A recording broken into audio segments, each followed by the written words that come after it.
welcome back. Today we are discussing episode 26 of the Dicely campaign, Bugs and Hugs. The team is leaving Ganry and we're heading up to Brilbar. The trip up there is relatively straightforward. It's a well-traveled road. Brilbar is the biggest city in the continent, so there's lots of ways in and out of it. Even so, it's going to take us a couple of days. We spend a few days camping on the side of the road, a couple of days staying in inns when we can, and the group is in generally high spirits. It feels like we actually really accomplished something in those Druid enclaves, and we have a relatively clear path about where we're going next. There's a couple different options, but generally we know what we need to do now. And so I think the party is feeling relatively triumphant and confident that we're making good progress. Things are going pretty well for us. And I think especially for Azaria, who seems to have picked up on some of their druidic heritage while they were in those enclaves. As we've just gone through another level up, the party is now at level 7, and Azaria has taken their first level in Druid, which is wildly important for this character. I've mentioned this before, but I love that in Dicely we really roleplay the level ups, which is not something I've really ever seen done in D&D before. But it was a really fun discovery in-game to realize that Azaria had taken this level in Druid. They start by kind of intuiting the weather. They realize that it's going to rain later in the day, well before there's any clouds or anything in the sky. And later in the day when it does rain, Azaria takes Drac outside and they cast Shape Water and experiment with these new magic powers that Azaria's never had before. This is a huge freaking deal for them. It's really cool to see all the party members starting to figure their shit out. Elwynn is visited that evening by her patron Welela. It has been a hot second since the two of them talked. And it's a good thing she reaches out because a lot has been going on, but Elwynn does have things that she needs to talk to Welela about. Like this weird divination foresight ability that has suddenly popped up and doesn't actually feel like it's coming from Welela. During this conversation, Elwynn asks about it and Welela does confirm that she is not providing that power to Elwynn. I get the feeling that Welela knows more about this than she's letting on, but when Elwynn presses her on it, Welela claims that she doesn't know where this magic manifests from. That same night, Gideon has a dream. And we all worry about the Gideon dreams, but this one was actually really nice. It's hard to figure out exactly what's going on, but this woman seems to be teaching Gideon prestidigitation. She mentions something about wizardry, something about his soul scar. It seems like this is a kind of magic that she doesn't totally understand either.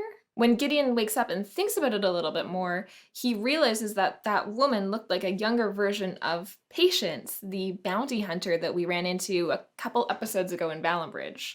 She really spooked Gideon then. He was absolutely convinced that she was trying to kill him.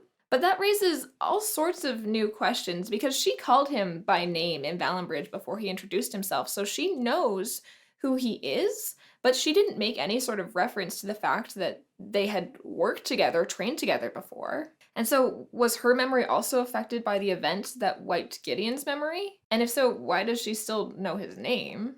The group also kind of starts to piece together that it's possible that this Patience woman also has some foresight abilities. When we saw her in Valenbridge, she seemed to have the upper hand on Gideon basically the whole time. She knew he was there before he introduced himself. When he left and came back, she knew he was going to do that. It's just an interesting thing to come up directly after Elwynn and her patron just discussed the unknown origins of Elwynn's foresight abilities. We need to find this lady for a couple reasons, I think. But the group continues on up towards Brilbar. Along the way, we know of a paladin that has a farm somewhere along these roads. Nell read about him when she was doing research in Valenbridge, and she has some questions for him, so we find his farm and stop in on our way past. Dan, the paladin that we're looking for, isn't there when we come by, but one of his farmhands is. We help him wrangle some of his beetles and agree to help ship them up to Brilbar since we're going up there anyways, and have like a nice little chat with him. The guy seems specifically interested in Drac and challenges Drac to hand-to-hand combat. And the group kind of like gathers around to watch them have this friendly match. And this farmhand is good. He's very good. Him and Drac have a very kind of evenly matched fight. But the real concerning thing happens when Drac decides to use his metallic breath weapon on him. When Denny tells us that this farmhand fails his save, but decides to use a legendary resistance to succeed instead. I'm sorry, what? Who is this guy? I'm being honest with you, we don't find out, which is probably a mistake. We probably should have figured out what he was right then and there. Instead, we just kind of leave. We take the bugs and we say that we'll be back on our way back down from Brawl Bar afterwards to try to catch Dan.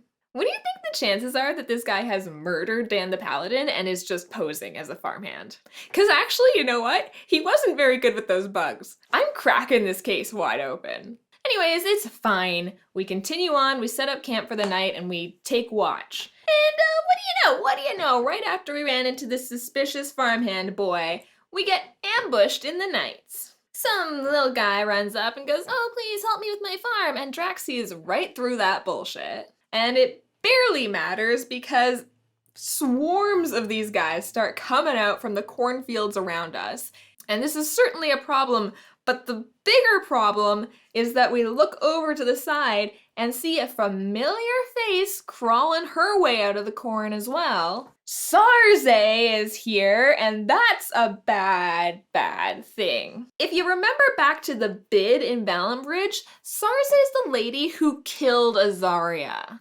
She's working with Kardrak Mithrilcoat, who we do not have a great relationship with. So I'm not thrilled to see her here. Anyways, it's kind of all a nightmare because Gideon realizes that these people who are coming and ambushing us are actually all members of the Shen Kurai gang, again, who we last ran into at that bid, and they were not easy last time. So we are just kind of being slowly torn down by these people. Their individual hits don't do that much damage, but there's like 40 of them, and they do 4 attacks each. So we're getting hurt. This, I think, might have been the most like, I really don't know which way this is gonna go kind of fight we've had so far. I was really concerned that we were not gonna make it out of this fight.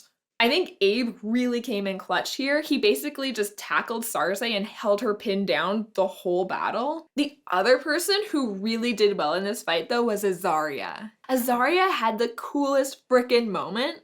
Gideon's knocked out on the ground, and the final enemy is running away from us. And Azaria just looks over at Gideon and goes, "Gideon, you're not dying today," and casts Healing Word to bring Gideon back up. And then Azaria turns around, grabs their crossbow, and shoots that guy running away in the back of the neck, killing him. It was so frickin' cool. Such a good Azaria moment. Sarze, pinned to the ground under Abe, turns herself into a gaseous cloud and floats away after we've killed all her little minions. This is probably a kindness from Denny. She probably would have killed us if she stuck around much longer, but it also kind of sucks that she got away. And that's where the episode ends, and it leaves us with a lot of questions. Like, how did they know we were there? And are they just going to keep coming back until we're dead? Denny threw so many curveballs at us this episode. It was a very exciting one.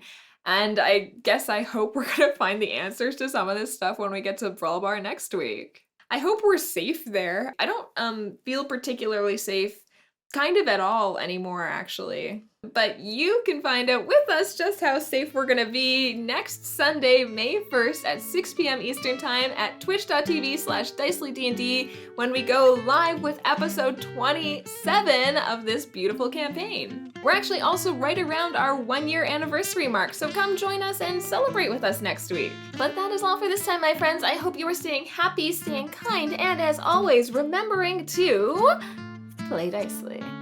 Goodbye!